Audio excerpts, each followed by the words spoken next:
changing the game a little bit, this whole stand-up style, because he's kind of passing him by. Did that ever come? I'm not his coach. Yeah, but did you ever see like this coming, where he just kind of hasn't adapted to kind of what the game is? I don't even know what to say about Rampage. I don't, you know what I mean? Like I said, 1 minute you're cool with him, next minute, through this whole thing, all the talk, all the stuff that's happened, I have remained exactly the same to him, like nothing was said, like nothing was going on, right up until he left tonight.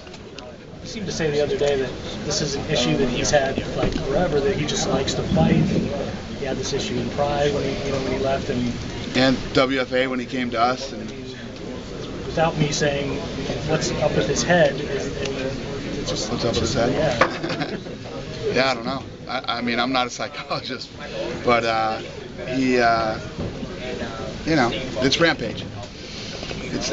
I mean, it's not like this is shocking. Everybody's like, oh my God, this is so crazy that he's acting like this, and what's going on? And is there ever a time, like in the middle of all this, you thought, it'll probably resolve itself and we'll get it worked out, and he'll come around and we'll be able to keep him? No.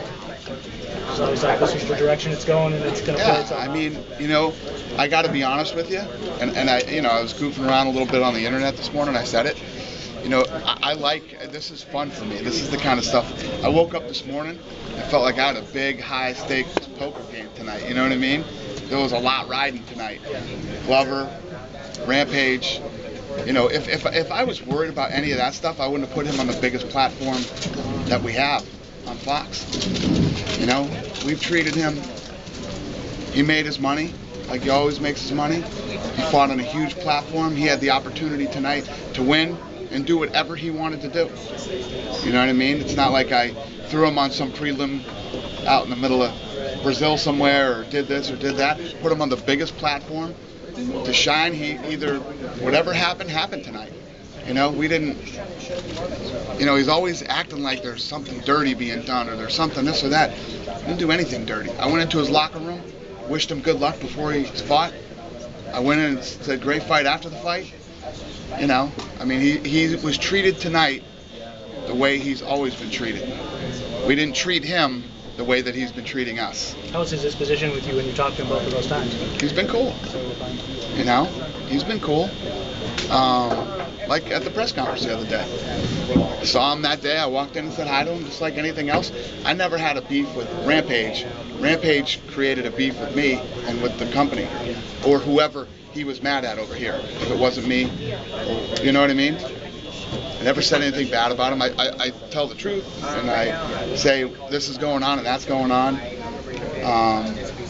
But Well, and Rampage made an issue out of being disrespected by the fans this week, and yet every time he had a moment of shine in the fight with Glover, the fans reacted cheered huge. For him? Yeah, I know. And he attacked the media at the press conference. And if you're going to leave here and you're going to move on to do different things, you might want to be good friends with the media. If he comes back in 6 months like Tito did, would you think about re-signing him? Or? I don't know. We'll see how this thing plays out and what happens. Oh shit. Yeah, tweet that. Yeah. Yes. Dana, can you talk about just some of the headaches you dealt with from a production standpoint today? What was going on? And the Fox, the Canada issue with the... I don't know anything about that. But as far as we had a problem tonight with the fiber optics that whatever. There was a pop. We dropped audio at the beginning of the show, and then we had to move the guys from the, that do the big desk, the Fox guys, the Chael, and all of them had to move them down cage side for the rest of the show. But this shit happens. It's production. How's that? Very good. What now with the Eddie Alvarez situation? Because when we talked to you on Thursday, the Friday stuff hasn't happened yet, and now the Friday stuff is happening. Oh, it did? What happened? You don't get him yet. They didn't what happened? They didn't side with him, so now it continues. They didn't grant the injunction, so now it continues. Yeah, I didn't even know. Do you know? Yeah. Do you know the What was lawyer? crazy is when I saw that thing where they compared their attorney said, yeah, Spike and Fox are exactly the same, exactly the same thing. You know Pat English? He's a long time. Yeah. He's the one representing Bellator. Yeah. Do you have any prior experience with him? No. He was on a little bit of a tear on Twitter earlier today. He was Eddie? really ripping Bellator apart. I mean, I think at this point it's obvious where he wants to be. It's just a matter of the legal Like stuff I told you to figure guys, out. like I told you guys a few days ago, this isn't one of those situations where you're talking about poor little Bellator. Viacom owns Bellator. Okay? They're the owners of Bellator. They pull the triggers. They make the money. They have the money. They decide what's going on over there. And if you, first of all, anybody with half a brain, you know, the judge must not have done his homework for sure. If he's saying that if he's agreeing that Spike TV and Fox are the same platforms, they're so fucking far apart. It's not even funny. It's two different fucking universes. Okay, number one. And there's nothing wrong with Bellator getting Eddie Alvarez. Pay him the money he would have made over here. In Las Vegas last month, you told us you couldn't elaborate on it, but it was going to get ugly, and this is the stuff you were talking about. And you kind of foresaw all this kind of thing happening. Yep. Dana, if Bellator would offer Rampage a contract, would you try to match it? I have no idea. Pay him the money. Nothing wrong with it. Listen, they can have it at Eddie Alvarez. That's great. They're under contract. If the judge says whatever, just pay him the money the kid would have made. That's the thing. And normally in these types of situations, you know, the judge would. I'm not saying, oh, that's terrible. Eddie Alvarez should be. Eddie Alvarez can stay there. If that's what the judge. But pay him the money that he would have made in the UFC.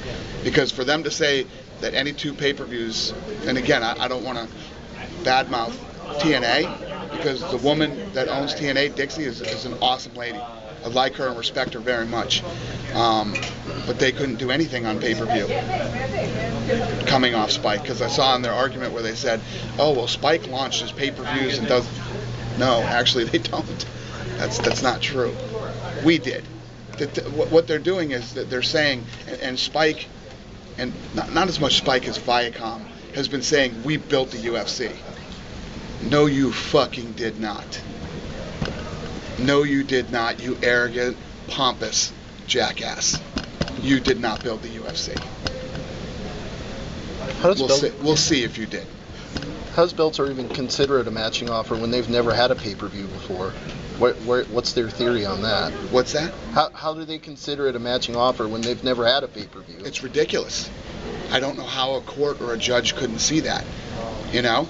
And even if they said, you know what, let's really dive into this thing, and let's see what the lowest pay-per-view the UFC has ever done, you know? Let's see if we can find out what a low number is, what a high number is, and let's see if we can find a right number that Eddie Alvarez should be paid. There's got to be some middle ground there. Well, they'll say, okay, well, maybe, you know, depending on what pay-per-view he would have been on, this is maybe what he should have been paid. Find a middle ground and pay the kid what he should have been paid. There's nothing wrong with this whole situation as long as Eddie Alvarez gets paid. Do you think this is bigger than Eddie, that this could change the way you've talked about their contracts in the past and just the matching, you know, the discussion? Yeah, well, you're talking about Pat English and the other guy, what the hell's his name, that's involved in Bellator. Bjorn? Yeah. These are boxing guys, man. This is what boxing guys do. They sue everybody. They're always in court every 15 minutes. So this Eddie Alvarez situation, listen, if you look at the 13-year history of the UFC and our relationship with fighters and what we've done, you know, there's always going to be a situation where guys need more money. Everybody wants to make more money. You guys want to make more money. Everybody needs to make more money. That's never going to change. That's in all of sports, okay? But you better think long and hard if you're a manager or a fighter and you're about to do a deal with Bellator. Think long and hard about how you negotiate that contract. Is there anybody else in Bellator that you think has the skill set to fight in the UFC? UFC is obviously the top of the food chain when it comes to professional. I don't think MMA. about Bellator at all. You don't think about Bellator I don't. at all? I don't. What You guys about- don't ever listen. There's been other organizations that was supposed to be the next thing, this, that. You've heard the battles. You've heard me say all the stuff. I swear to God when I say this, and if you guys can't tell after knowing me for this long, I could care less about Bellator. I actually think it's awesome that they're in the business and that Viacom, like I tell you, I'll say it again, $5 billion in cash they sit on. Spend some of that money on MMA. I like it. And now since, I love it. Now since Strikeforce is over, who are you most excited to see come to UFC? I'm excited for all those guys to come to the UFC. It's a long time coming, and they deserve it. And I'm happy it's finally here. I'm really excited for all the guys from Strikeforce. How do you feel about Hodger Gracie? All of them. All those guys. I'm excited for all those guys to come fight in the UFC. They've been through some shit over the last year, and I'm happy they're finally here. Thank you, Dan. We're going to make it up to them.